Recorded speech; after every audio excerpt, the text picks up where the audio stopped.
Yes, from Carbonation Press. Good evening, everyone, and welcome to the July version of 100 Pictures of Honey. Very excited tonight to have four special readers. We're international tonight, all over the United States and Germany. So we're so happy you're here to join us for this evening's group of poets. Just before we begin, a reminder to the audience, you are muted. Please stay that way. Please feel free to use the chat and the reactions to respond to our readers. Readers, if you're not reading, if you could also mute your mics, just so that you don't accidentally interrupt whoever is reading first. And I will be dropping the official bios, websites, links to books for each of our readers in the chat. So make sure that you grab those links. Um, and then I will be introducing each one of them just briefly with a line from one of their poems that I really love. So without further ado, we are going to start with Bernadette Geyer, who is coming to us tonight from Berlin. So it is either very late or very early, however you want to look at it for her. Um, and I love a poem. I don't know, no, not even sure if she's going to read it tonight, but I love a poem of Bernadette's called The Failed Romanticism. And there's a section in the poem where she talks about a place where they have family has gone on holiday, and it goes like this: Priory to farmhouse, farmhouse to ruin, ruin to holiday rental for two families with kids. Nothing that lives so long can expect to retain a single identity. Bernadette. Thank you very much. Just double checking you can hear me now. Yes. Great. Um, so I will be actually reading that poem. So thanks for giving a little teaser for it. But I wanted to start off with one that's going way back. This is a chapbook of mine that was published 25 years ago, and I am going to read the poem Nectarines, which I think is very timely considering it's summer. Nectarines. The afternoon is surreal with lemon balm and lotus blossoms, punctuated with a too distinct clarity of tangled kudzu and you in a hammock. This is the way July progresses. A month so rapacious, it consumes us like nectarines. We are rooted here so permanently, nothing grows in our shadows. And then moving on, I had my first full-length collection was published in 2013, months before I moved with my family to Berlin, Germany.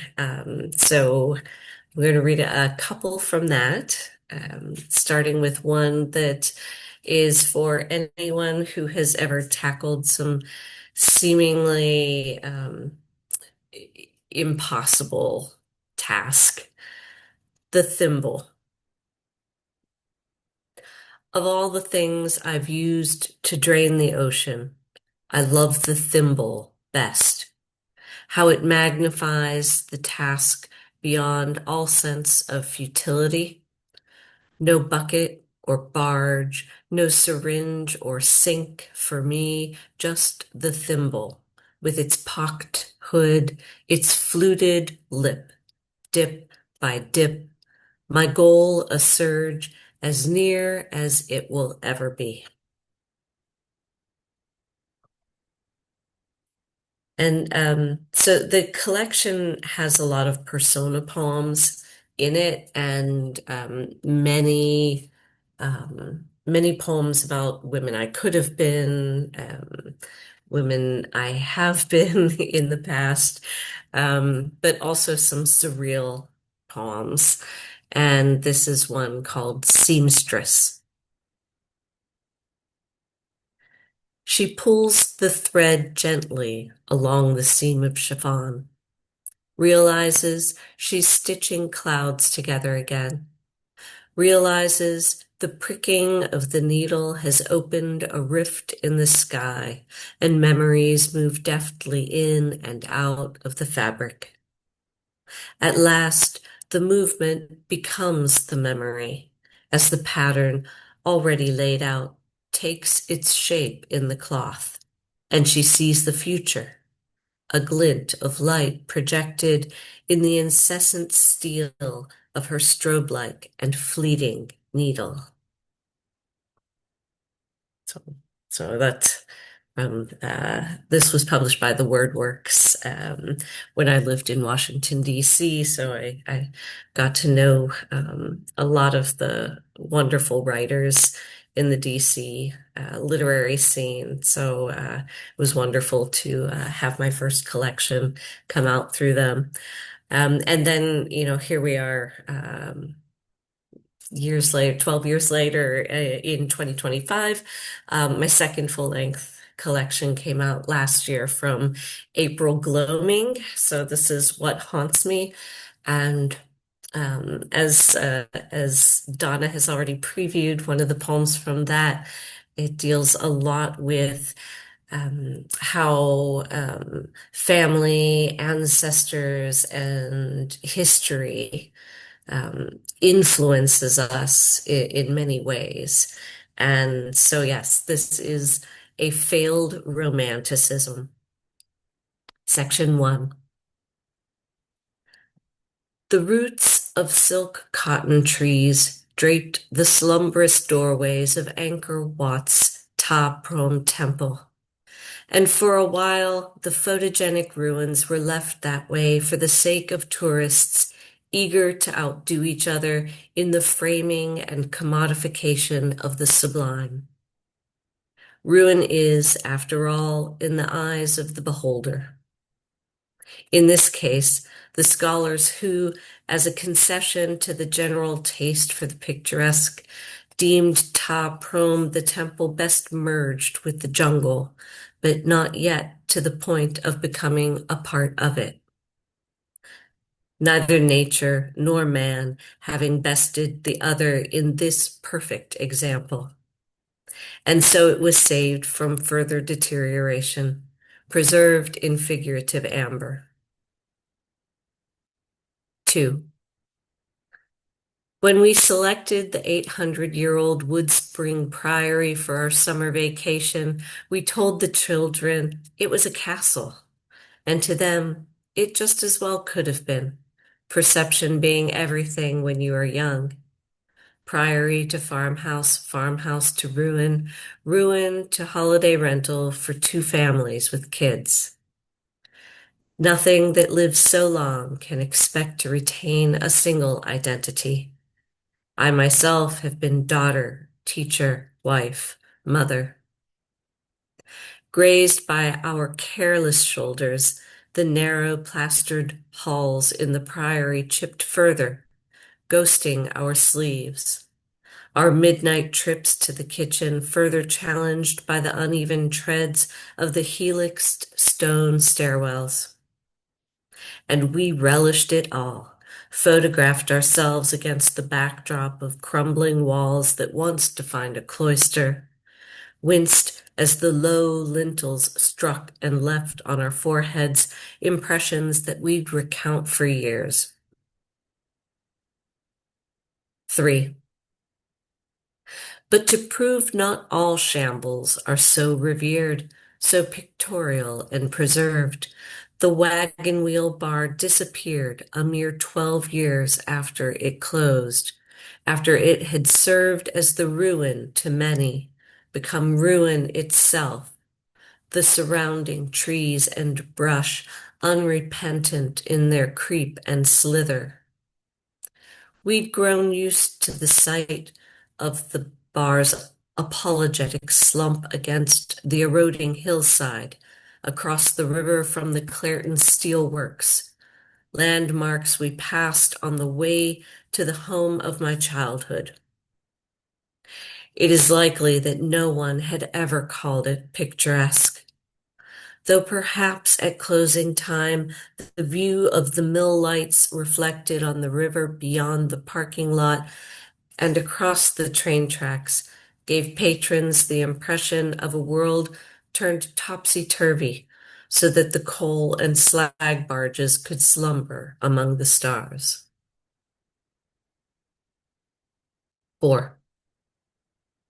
Once I imagined returning to our own version of Angkor Wat, our grass gone unmown, and ivy lewdly fingering the brick and siding of our temporarily abandoned home, finally reclaimed by the woods that were raised in the 1960s for this development of split levels and mock colonials, cul-de-sacs, and carports. On the plane ride home, I'd wondered what insects we'd find colonizing the corners of our pantry shelves. The ants at last discovering the honey I'd bought to sweeten my bitter brews. Could I come to love this home and embrace its shortcomings the way I'd made peace with the cold Castello de Montegaffoni I thought would provide inspiration for my writing one summer? Accept the gaps in our brick's crumbling mortar, the way I'd accepted the splintered wood shutter I'd used to keep out the Tuscan night. It was August, when what has been abandoned falls prey to whatever has learned to survive despite itself. The crabgrass that crab walks its way across what's left when the parched lawn gives itself up as a gray-brown ash blown into the panting tongues of sedum leaves, a dust the scant rains of late summer can't wash off. And while a part of me knew we'd been on vacation for only 2 weeks, and that the pest control guy was scheduled to come the first Friday we were away, and the lawn guys on the Friday after that, there was a deeper part of me that wanted to return to ruin, that wanted to know the magnitude of the necessity of our daily presence. 5.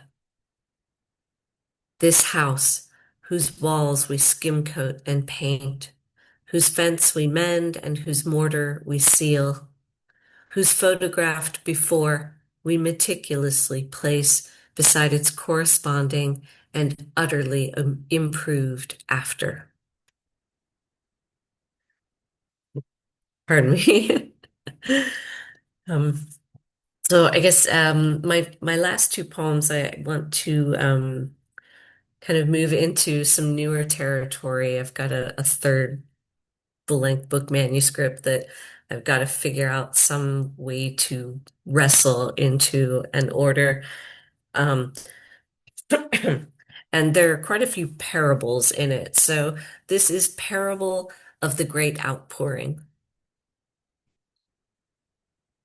Out from the houses and churches, the schoolyards and mills, out from the office buildings and subway stations, from the bars, underpasses, and condominiums, they ran, shot like pinballs, destinationless at the whim of outside forces. They ran, heads upturned and feverish. Out from their heavens and complacencies they ran. Towards or away from, no one would ever know. It was the time of the great outpouring, and they poured out until the streets and alleys could fit not one more, until the bridges and overpasses swayed with the weight of them, until body brushed body, until no body could move. And when the time of the great outpouring had passed, they looked down and around. They looked at their feet, their hands, each other, everywhere. But no longer did they look up. And they returned to their houses and churches, their schoolyards and malls, to their office buildings and subway stations, to their bars, underpasses, and condominiums. They returned like puppies in search of the bone never thrown, a bit embarrassed at the effort exerted to no reward. They returned, and no one spoke of it at all. Um, and then hopefully one short prose piece. It's a prose poem that is kind of also borderline flash CNF. Um, and I've been doing a series of these on the topic of waiting. And this is I waited for a sign from God. I waited for a sign from God, and when none was forthcoming, I invented my own signs to absolve myself of responsibility for my actions or lack thereof. The butterfly that rested on my windowsill all morning, a sign that I should leave. The tooth chipped on a coffee mug, a sign that I should stay.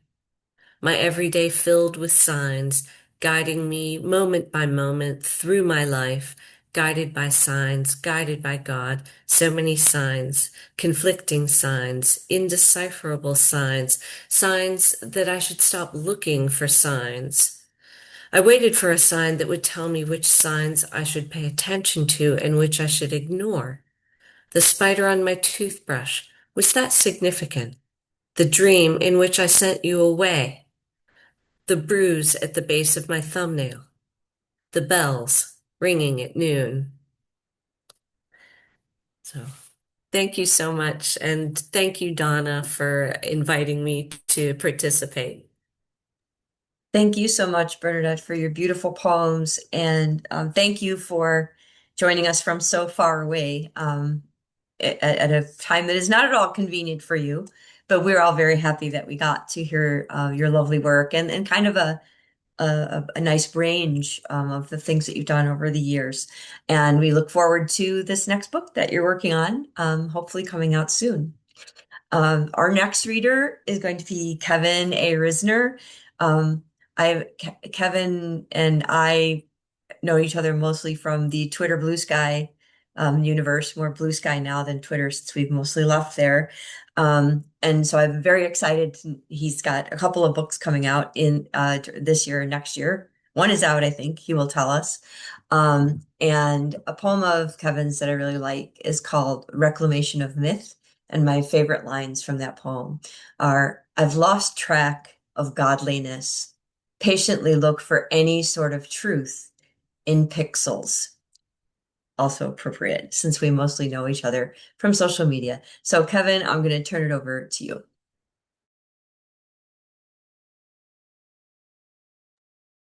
All right, thank you, Donna, for that intro and for bringing me on for this wonderful reading and getting to hear these great writers share their words with us.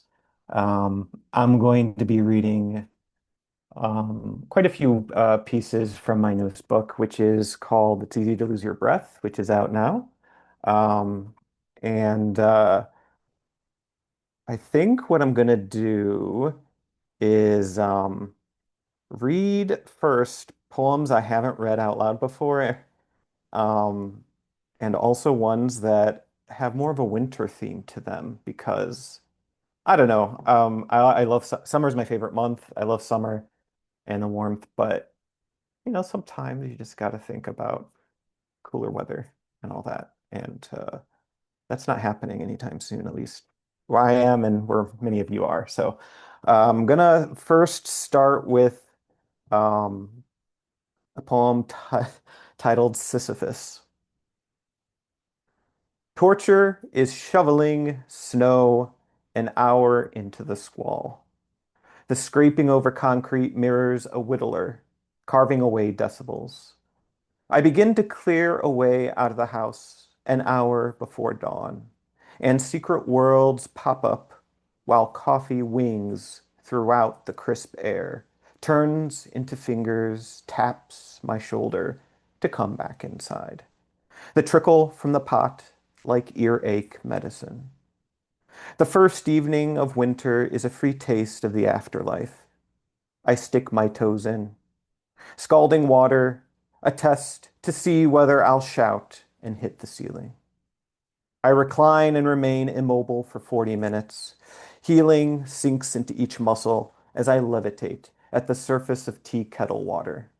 Read The Plague with a highball glass of something on the ledge. The heat slowly ebbs until the 1 second that leaves me frozen because there's a draft from somewhere. I forget what season it is. The fog has returned, the howls louder. A fresh coating stretches over everything, right as I finish the back-breaking chore. Gloves, boots, scarf, hat, all stretched out, resting by the heat vent like a cat. They all wait for me to go out and do it again. And the next one is titled Ground. The ground is ice, hewn from glacier. November mornings are a frozen fog. Third grade afternoons disappeared after the flurries started falling. Everyone would shout exaltations to God. We knew, but we heard and embraced the truth. Early afternoon light was tempered from some tinted corner. You know, I felt raw when the worst of winter inched above the earth, fossilizing the enormity of 4 frigid months to come. It felt like a vast collection of sagas unread, untold, not yet rolled out for the public to know, and soon to ingrain in their subconscious. I held a fraction of the time I had, and what I yearned for was not enough to dredge the full length of a year. Thrummed into nothing, brined like last year's turkey, not yet defrosted, but soon. Once this machine has thawed from the initial freeze, I wouldn't have felt it were possible if I didn't know houses could bang because of 20-degree drops in temperature. In January, all of the world stops moving. And I wish we knew the formula to get ourselves back. Forgiving oneself is a labor of Hercules, bringing what's left of a world that's been shuttered. Okay, I'll do a couple more.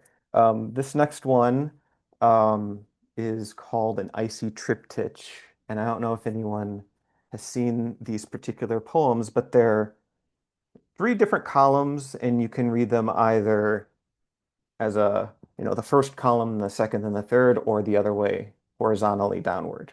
So I'll read them both ways for you, and you can decide which one you like better.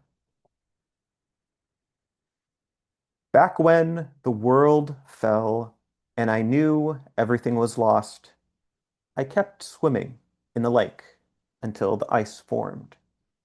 The sky grew dark into a roaring fire. It was the final day in middle of spring fog, even when I couldn't see breezes licking my ears. One last time. I loved it when I found out each paper-thin night. Before the past told me, always press tightly, the lighthouse on an alert, exposed to the chills of all life before it stopped. Back when the sky grew dark, I loved it when I found out the world fell into a roaring fire, each paper-thin night. And I knew it was the final day before the past told me everything was lost in the middle of spring fog. Always pressed tightly. I kept swimming even when I couldn't see the lighthouse on an alert in the lake, breezes licking my ears, exposed to the chills of all life until the ice formed one last time before it stopped. Okay, one more winter poem, and then I'll get to read about the pandemic. Yay. All right, where was it? Alchemy. Bodies turn into candles every winter. Light the wick, right when light ever so slightly peeks out of uniform gray. A constant for the past month.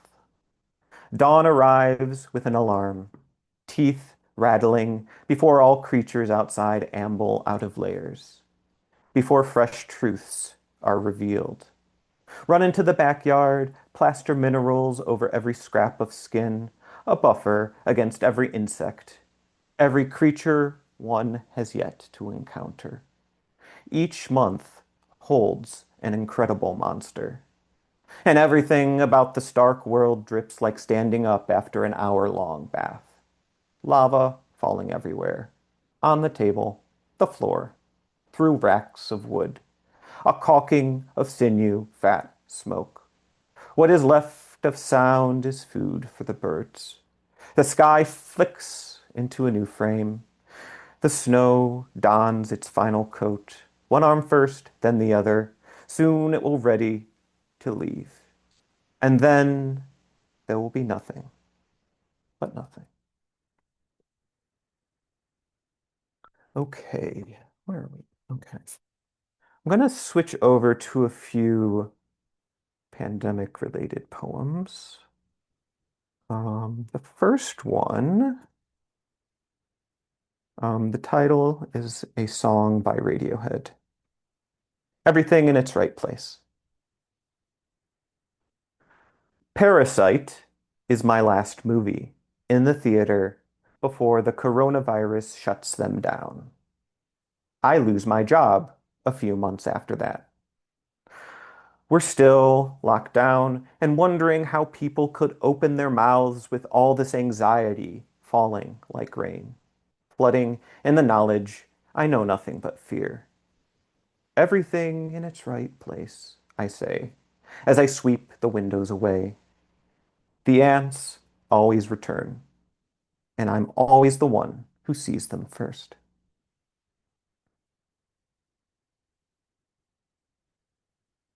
All right. This one,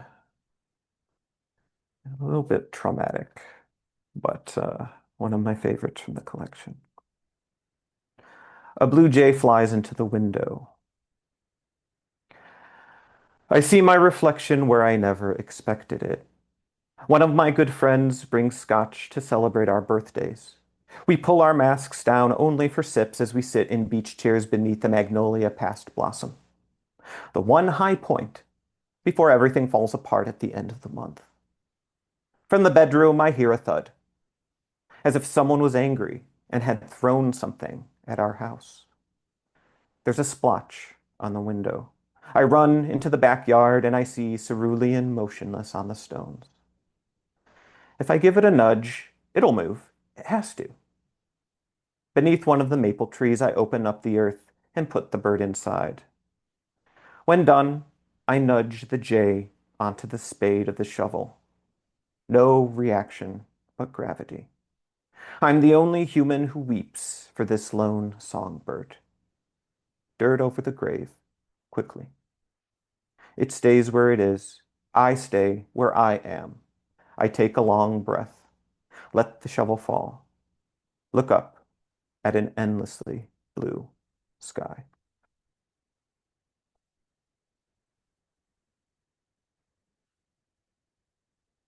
And now a more uplifting animal story.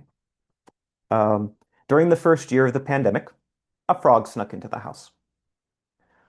Our only visitor for months and months and months. We transported it to a cool, shaded location in our backyard, and it didn't take long for it to bound away and disappear. We never could tell whether the croaking we heard after dark was partly our guest. It lulled us to sleep, like a talisman in the havoc of that year.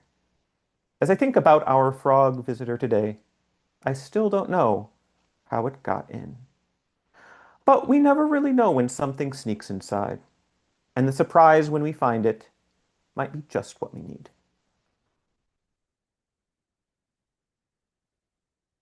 How am I doing with time? A couple more poems, maybe? Okay, I'll do the poem that Donna referred to just now at the start. The Reclamation of Myth.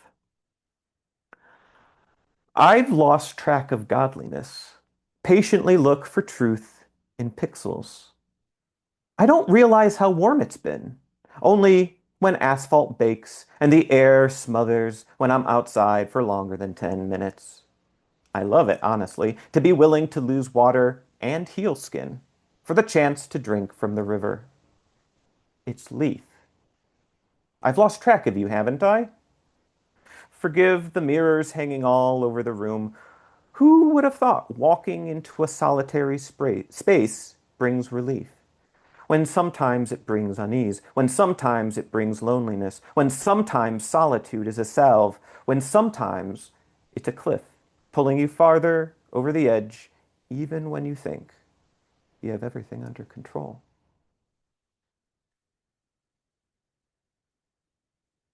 And I'll do one more.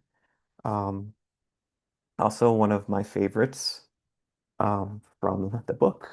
And it's a sort of a peek into kind of how things were during the first year, as a lot of this book is, first year of the pandemic.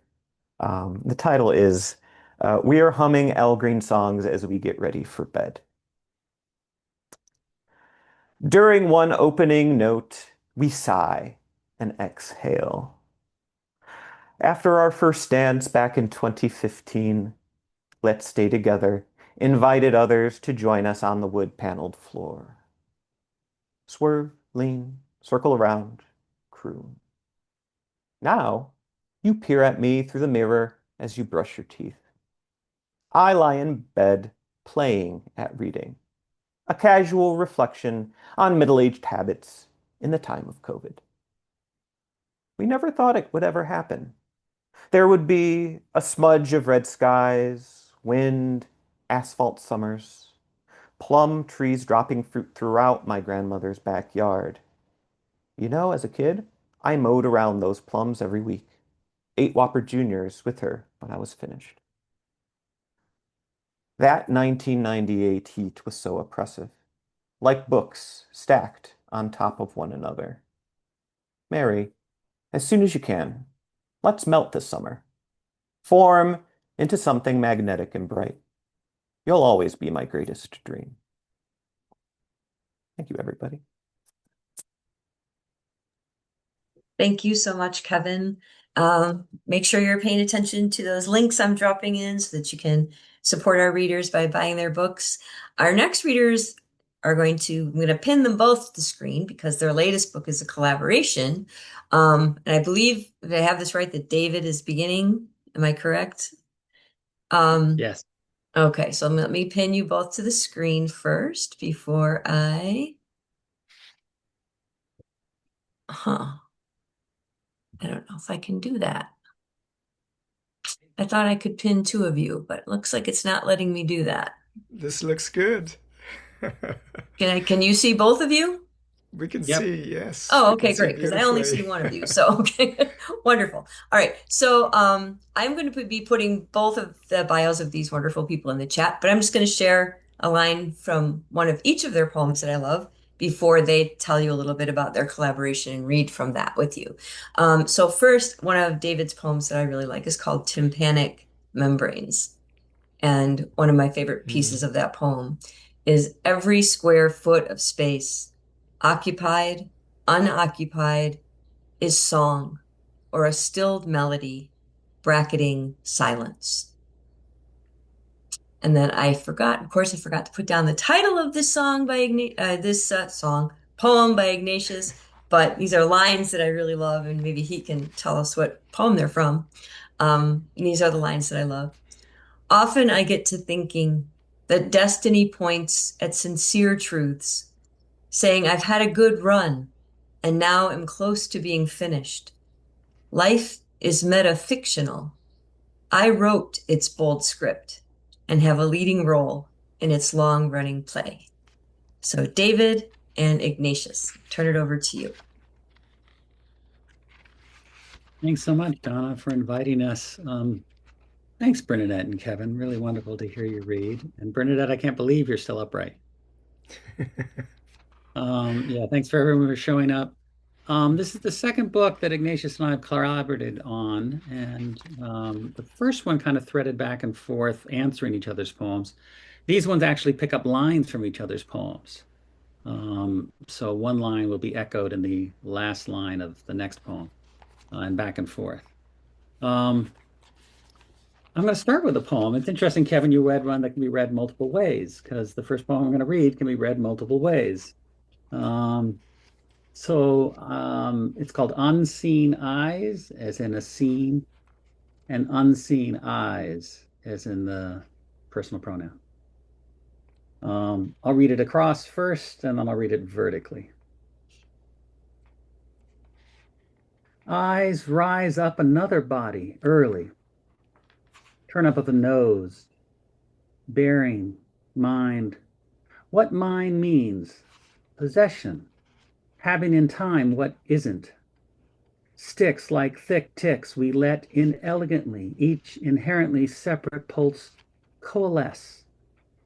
Disassembled stills time, freezes subject, rounds as object, has hunger, succor, drive, that his longing for more God is his number.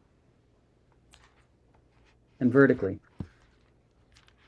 eyes, ear, a nose, means what we let in, coalesce, freezes, hunger long.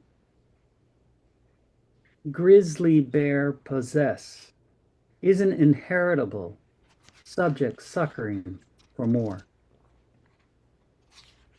Upturn onion sticks like in elegantly disassembled rounds as driven God. Another mind, what having thickly separate stills object, that is his. Body of mine, time ticks each pulse, time has his number. So I think, David, we call that the golden chutes and ladders. That's the term David came up with. I think it's just perfect. So I think I'm going to read the poem after David's. The call and response method that we used really worked, I think, for the first book, and then we kind of got to know our methods and the way we were thinking, understanding each other, and it just seemed like things just fell into place, and we got to responding to each other's lines very easily, and I think the inspiration factor just jumped tenfold in the second book, because I think we understood each other more.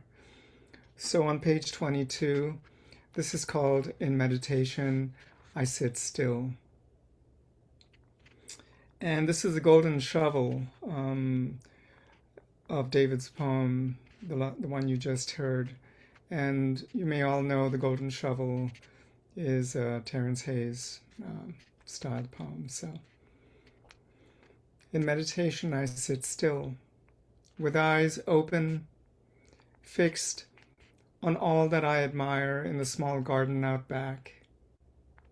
We weren't ashamed to get our hands dirty for it, the care given.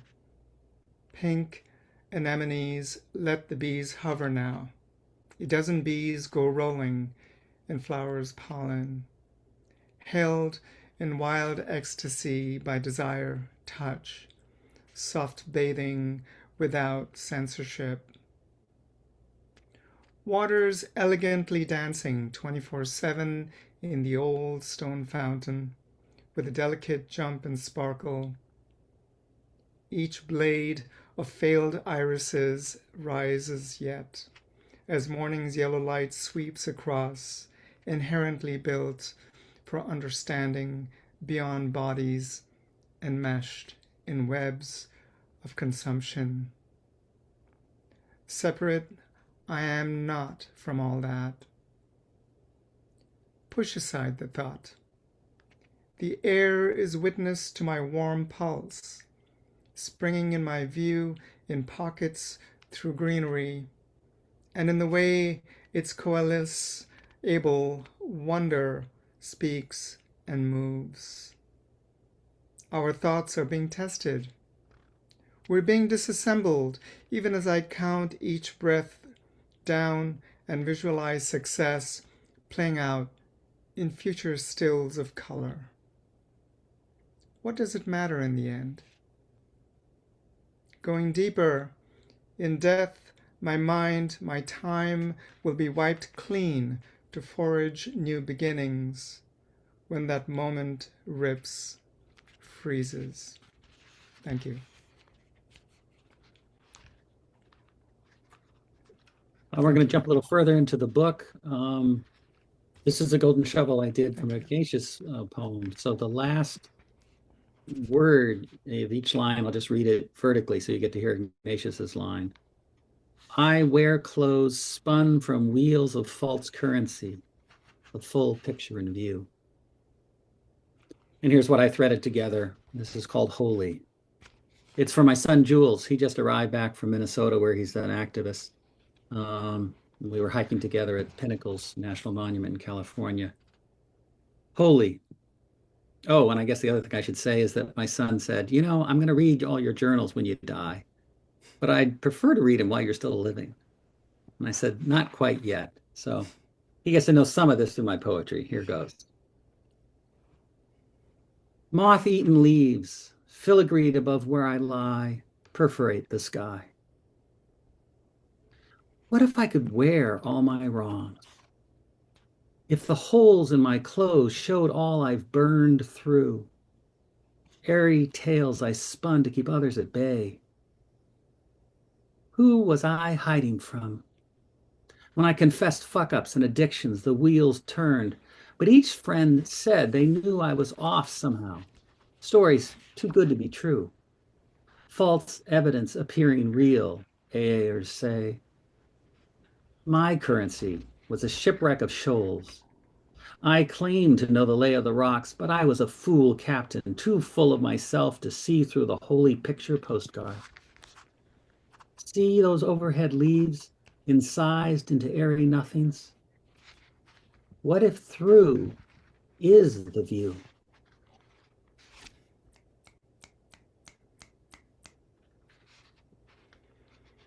And this next poem that I'm going to read is called The Elegy Fund. And this is also a golden shovel of David's poem. What if the line is, what if I could wear all my wrongs, if the holes in my clothes showed I've burned through. The Elegy Fund. If you ask me about the welfare of this stolen country, what I know, I'll say, is all that wants to make me go insane. As if the words we'd share about it are better said anonymously. I don't know. What exactly do I feel right now? If all my students could read my decades-long PTSD, my life is that. No safety I wear is sufficient enough to hide my shapelessness. A week from today, all I see and want will soon be forgotten in myriad distractions. My wrongs reminding me that it's always time for some giving, especially if the shape of the world seems less warm and fuzzy. Indigent heart. Holes marked by failures, fought prejudices, few patches of success in my honest days are enough to make me talk with silence. Now, I showed you how far I'll go, but not what I'd do. I'm not unfair like that. All I've got, I'm turning over to laughter and the Elegy Fund. Everything's burned up in the spirit of a single day, and nothing worse dare slip through. Thank you. Thank you.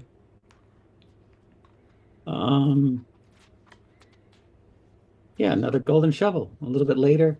This was influenced by Marion Moore. Marion Moore is so over the top with her vocabulary. And so this, I just leaned into it. So all these references to undersea creatures are true. I had to look them up to find them. So don't worry about making sense of it all, but just enjoy the language. Um, the line, Ignatius's line that I've used as the basis for this poem says, "My search for beauty appealed to the warm sky, the scar, each one meaning to blush like a flower and light up the darkest tunnel." Pretty good line, huh? All right, this is what I did with it. Diving for darkness. Voltaire's hexanellid sponge absorbs the clumsiness my submersible pedal steps perform as I slow to search along the ocean floor and determine bathymetry readings for culling scaleless Haddle snailfish, whose sick, slick beauty is part of these wet, dark arts. They ride thermal vents appealed to by the court of strange contrivances, manage to slip arms of basket stars, the gulp of toothless Suriname toads, the pinchers of shellless squat lobsters, crevice hid and dead warm.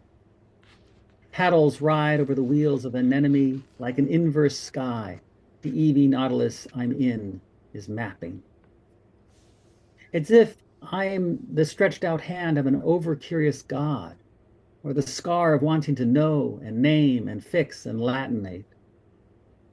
Each chrysogoria performs a sea aria, waving the frond of one interconnected bottle brush bean's many branches. Meaning, stretched out on these paper-thin, leafless, veiny leaves to hide bristlegids, whose clawed sea star arms blush red and pink while their escalators of vent spines act like Velcro and latch onto the ridges of whatever errantly nears. A pink bubblegum coral expands its nodules and seems to flower in response to changing light levels. I'm out of my depth, and there's nothing here that doesn't make or hunger after a light snack. I'm an earth breather, who'll eventually have to rise up beyond cavernous haddle mouths. I'm the ransacker of otherness, the note-taker at the margins where life flourishes even in the darkest vents, recovering addict, still compelled to nose the dark tunnel. It was over the top, but it was fun to write. So I think in the first book, David and I stumbled upon a couple of inspirational acts, you might say. Just sort of working on the golden shovel, we ended up inventing new forms of our own. And the golden sliver is the next poem I'm going to read as a response to David's poem. And the golden sliver is actually a line that you pick as if pulling a thread from within a weave, in the middle of the weave. But the line makes sense as a line on its own, but it's also the last line in the poem and the last words of each line. So it's a little complicated. And the final word is a common word that both lines share, vertically and horizontally. We've talked about this process and how crazy it can be sometimes. I think one of the most important things I would say about collaborating with someone is trust. And I can honestly say I don't know how to thank David for trusting me so much with my madness. So thank you. All right, this is called Aperture on page 35, if you're following. I wake up each morning feeling so alive and glad that I'm not maimed or dead in a world's hewn sense of loss and killings. Those blows, like all safe wheels coming off, carrying bad news home to good people. Roots were mapping spined rituals, all purpose and value kept close, real close. If prayer medicine's the only course humanity takes, each selfless act ought to do more good and name a new map, a kind aperture, giving clearance for sensitive moods to keep waving flags of their presence. We keep learning that success is short-term. Season's branches spread out and find character as long as the day is dry and no rain's injection. So on we go, destined for each other's orbits and lit chemical sun.